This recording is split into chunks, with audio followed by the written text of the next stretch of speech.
guys. Good morning. Um, we're waiting on Facebook, as always. So hold on one second. I'm pretty sure it's live, but it takes a minute. Okay.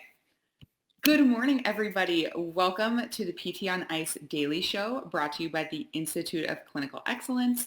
I'm Alex Germano. I'm a TA within the Modern Management of Older Adult Division. It's with lead faculty Dustin Jones and Christina Previtt.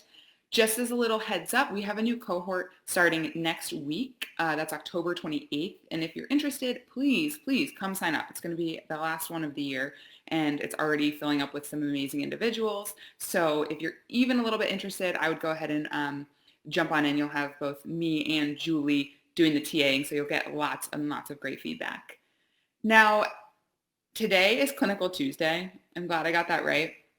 Somebody let me come on this podcast again, and that was really nice of them. But I felt like this topic today, having tough conversations with a physician, was a little bit more appropriate for today versus on like our Jerry on Ice day on Wednesdays, because this is a really big discussion and probably something that a lot of people are dealing with or experiencing with at some point. And it's a discussion that really started on my Instagram stories, which me and my 1,800 followers, it started on my Instagram stories, and it developed into quite a few people asking how this discourse that I had with a physician went, and they wanted an update. So here I am giving you the story, the update, and some practical tips on conversing with a physician, especially when it's in the context of stopping misinformation and standing up for your profession, because that can be a very difficult, very sensitive topic, right? Especially with how the medical system is set up, with physicians giving us referrals and almost this like authoritarian approach, right? So let me give you some background first. I had been seeing a wonderful 90-year-old woman, 92 maybe. She lives independently in her apartment. I was seeing her for knee pain. It's pretty simple, right?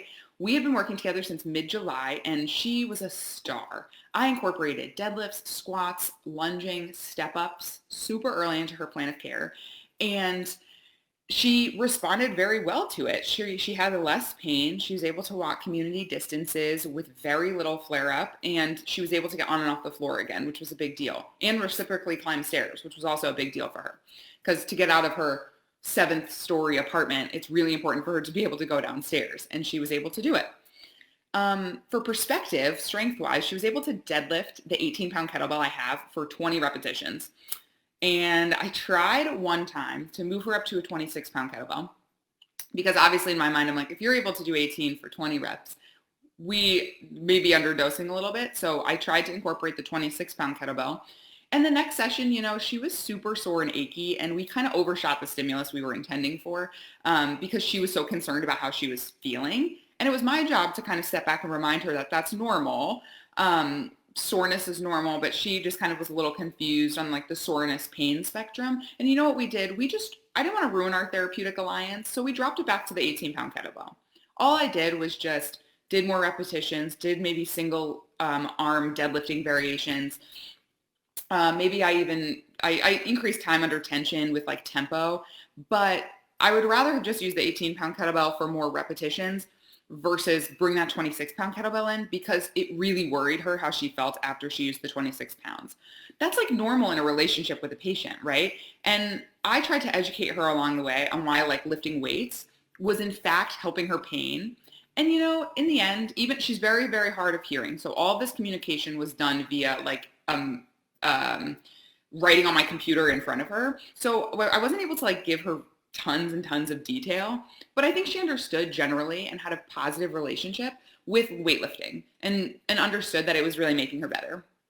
So fast forward a few weeks, and she's getting like a little under the weather. She cancels once or twice on me, and she's starting not to sleep well due to hearing some noise in her apartment at night. So she hears that, which is funny because she's so hard of hearing, but she is hearing somebody's TV really loudly, like at 2 or 3 a.m., and she can't sleep well anymore. This also coincides with her developing some pressure and having headaches in like the front and back of her head. It lasted a few weeks, and during this time, our sessions were normal. I was taking into consideration her pain, and I wasn't really increasing much that we were doing. I wasn't overly increasing repetitions. I didn't increase weights. Nothing really changed. We were getting really close to the end of our plan of care. And so I was kind of tapering her down in preparation for that. Now, she was also seeing occupational therapy, which I'm not sure if they had done anything aggressive with her upper body or not, which had maybe caused neck pain to refer into her head. But due to the pain, she wanted to meet with her physician because she wanted to make sure it wasn't anything more serious. She's 92. She has nothing else wrong with her. And so she was really worried about this. And I was like, all right, sounds good. So she had a telehealth appointment and they wrote down a variety of notes that the doctor had said. The next day I come in, I read the note, and this is what it said verbatim. Headache may be caused by sinuses, but very possibly weights from therapy. Please stop using any weights with this patient. You can use heat for the muscles in your neck or ice if it helps. Okay. I read that in front of my patient, and I had like a million things to say in my head. Now, mind you, she's not going to understand anything I say because I have to type it out on the computer. I tried to explain to her that I thought, in my professional opinion, the weights had nothing to do with her headaches. But luckily, you know what, she was about to be discharged. I was clinically starting to teach her how to use objects in her own house to use for weightlifting. And nothing, was really close to that 18-pound mark that we had used a few weeks back. Clinically, nothing about this headache seemed to be driven from her musculoskeletal system.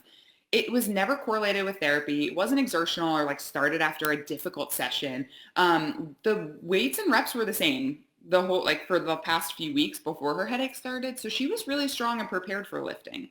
She never complained of shoulder and neck pain, and it was never related to movement. It was mostly just this pressure developing in her head. Now, the biggest problem I had after this telehealth appointment with the physician was that stop. Sorry, Lemon. The patient wouldn't even look at a kettlebell anymore.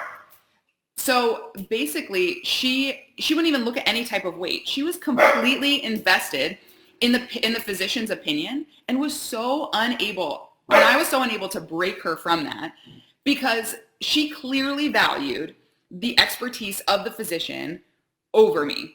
And that's very common, right? A very common belief, especially in the older adult population. Anything their physician says is like the gold standard. Anything I say is not really weighted as heavily.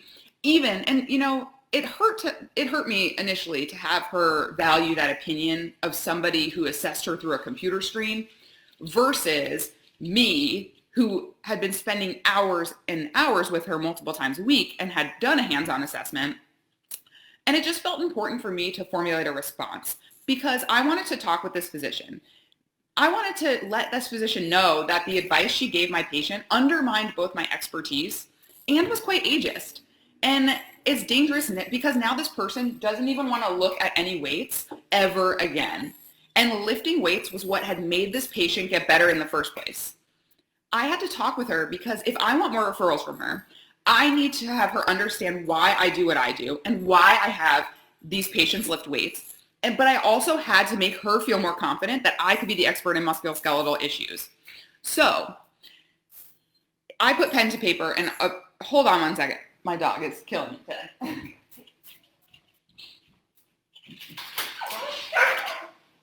Okay. Sorry about that, guys. Lemon is being a disaster. So I took pen to paper and thought of all the things that I wanted to say. I wrote a Google Doc of notes, right? Like 2 full pages of a conversation that I wanted to have.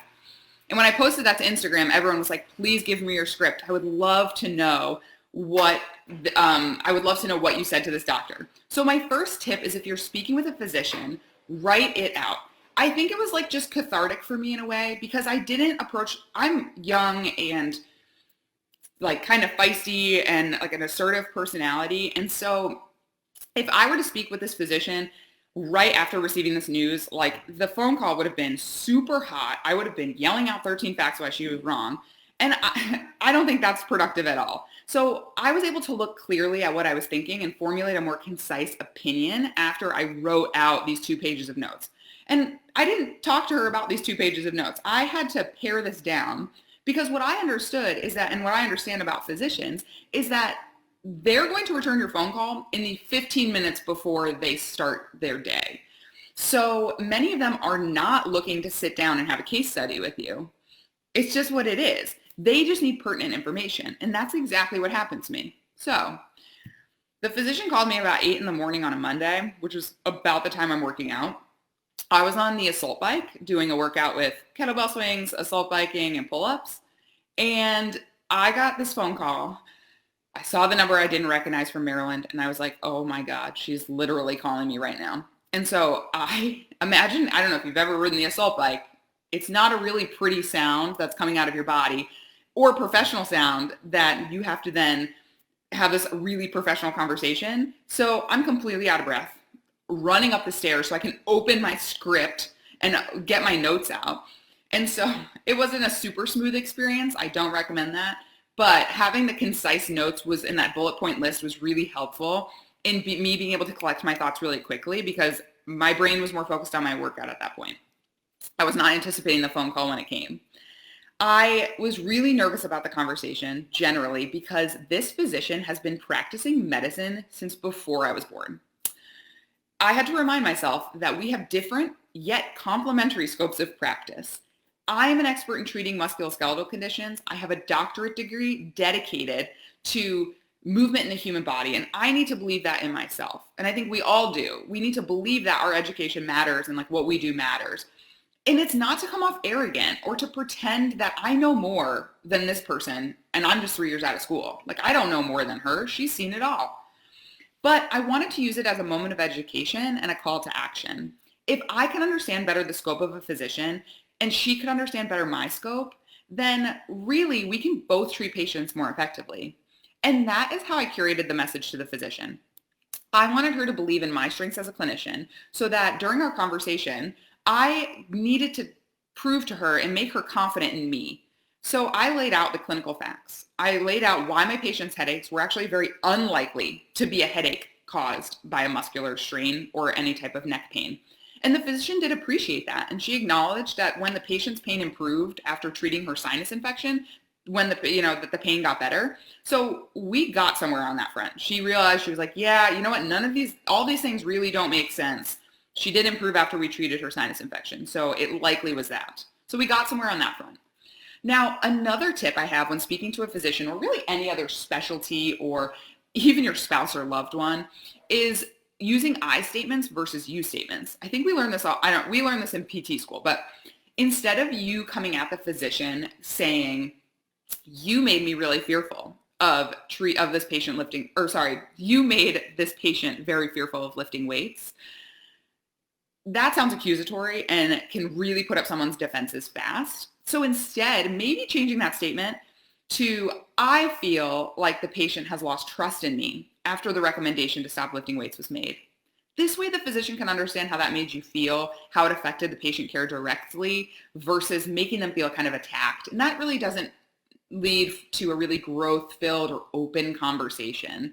So I would really make sure to format some I statements versus you statements because I find them very hard to come up with in the moment. So really in that bullet point list, maybe just a few of those because that can encourage more of a conversation, more respect between you and the physician, and then far more trust is gained in that relationship.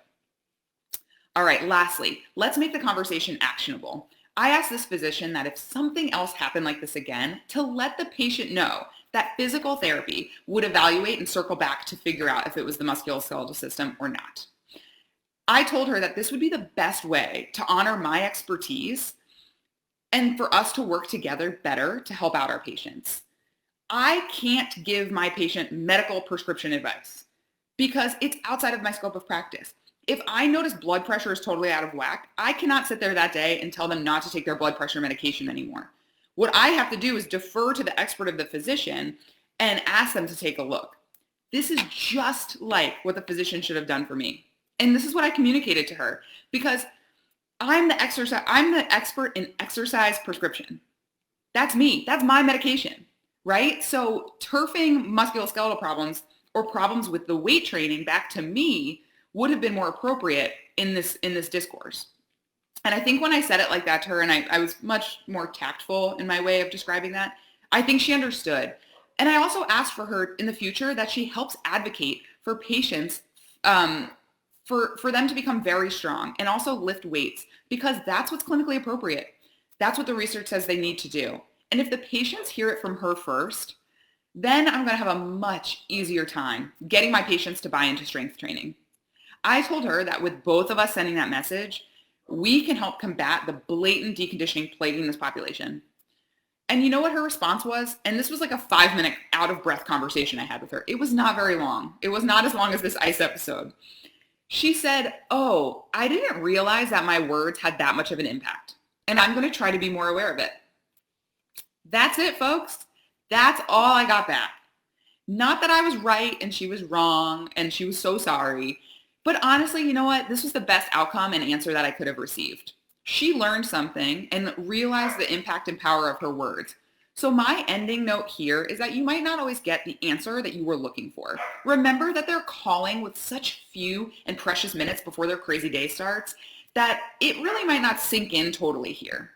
I say that it would be great if you could follow up with an email or a letter, just appreciating their openness and space for a conversation like this, and some words about how you're excited to work with a physician that is willing to grow and support PT and rehab.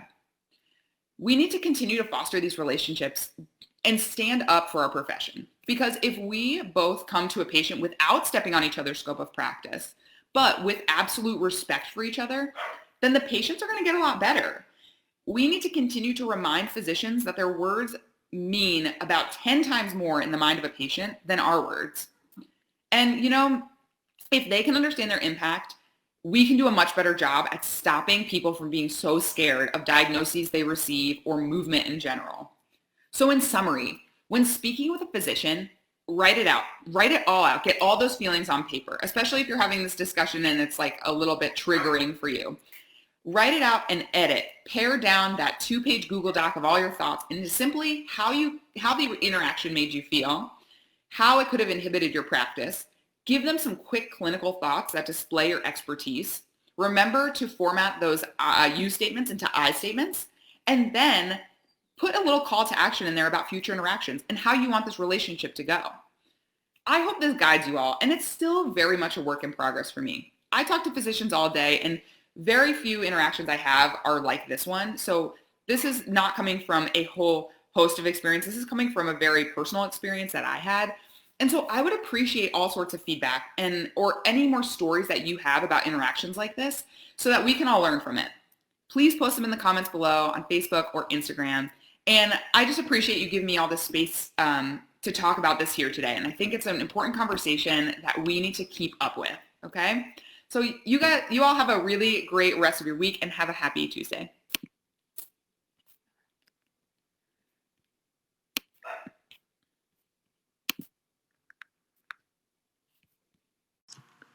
Hey, thanks for tuning in to the PT on Ice Daily Show. If you enjoyed this content, head on over to iTunes and leave us a review. And be sure to check us out on Facebook and Instagram at the Institute of Clinical Excellence. If you're interested in getting plugged into more ICE content on a weekly basis while earning CEUs from home, check out our virtual ICE online mentorship program at ptonice.com. While you're there, sign up for our Hump Day Hustling newsletter for a free email every Wednesday morning with our top 5 research articles and social media posts that we think are worth reading. Head over to ptonice.com and scroll to the bottom of the page to sign up.